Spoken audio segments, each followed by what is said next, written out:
Si Ira. Ay, Lily pala, Lily. Good ka po sir. Lily. Puwet sa akin, puwet. Pagod ka pa.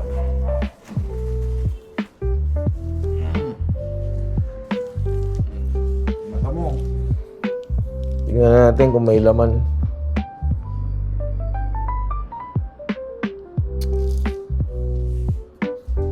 Days na yan, no? Basta may backstab, ano? So, check natin uli, ha? Usog natin si Lily. Mas madali pala sa akin dito. Yun. So, 50 days. Lily, huwag kang gagalaw, ha? Check natin kung may laman. Sa first ultrasound kasi natin, wala eh. So, katulad nung sinabi ko, pag abstract o walang hugis kang makikita, katulad ng bungo, spinal cord, buto, walang laman. Katulad nito. Yan, abstract yan. Puti, itim, walang hugis, walang kahit ano. Pag ganyan ang case nung makikita natin sa ultrasound, wala siyang laman. Isa pa. Tsaka 50, dapat to may buto na eh. Tingnan natin sa gitna. Wala yun.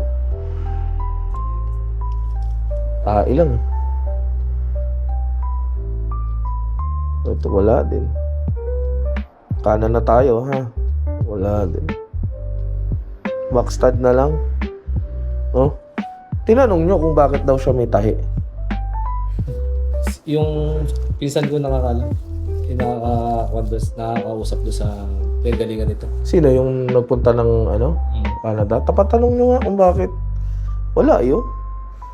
Wala. Puti itim, bituka yan, hangin. Yung itim hangin, yung puti solid na tae. Kasi ang basic concept kasi ng ultrasound, kung ano yung may laman, yun yung nasa ibabaw. Example, kung may lamang tuta ito, ang makikita natin dito sa area na to is tuta. Sa 50 days kasi may bungo na yan, may ribs, may buto. So, kita na yan. Pero ito wala. Tae lang din ang nasa ibabaw niya eh.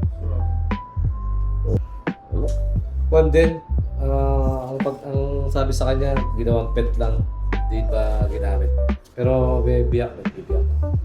Ano? Ba't nga siya biniyak? Tatanong ko rin sa kanya. Kasi baka mamaya hindi natin alam, baka matres yung tinanggal dyan. Di lalong hindi talaga magkakaanak yan. Tanong mo kung anong surgery yung ginawa sa kanya. Kasi kung ginawang pet lang eh. Tanda na ba to? Ipin. Sir, palinis to ha. Kung hindi siya buntis, pa-schedule mo to ng blood exam. Tapos, tingnan mo naman, ilang taon na daw ba to? Mga nasa 3 yata. Dumi nung ipin eh. Pero i-schedule natin. Sir, papaschedule ko to ng blood exam. Ano na lang. Meron naman dito. Sunday, pwede ka? Hapon. Oo. Sunday, pag nakapasa siya, linilinisan ko ipin. Ang dumi. Alam mo, papakita ko sa'yo. Iba nga siya pag kumain. Lili! Iba yung ngipin niya. Lili! Oh. Papahirapan niya to eh. Habang kumakain. Ayan oh. Tartar, buo-buo. At least malinis ko man lang. No? At maginhawaan yung aso natin. O, pahawak, sir. Lili, baka malaglag ka.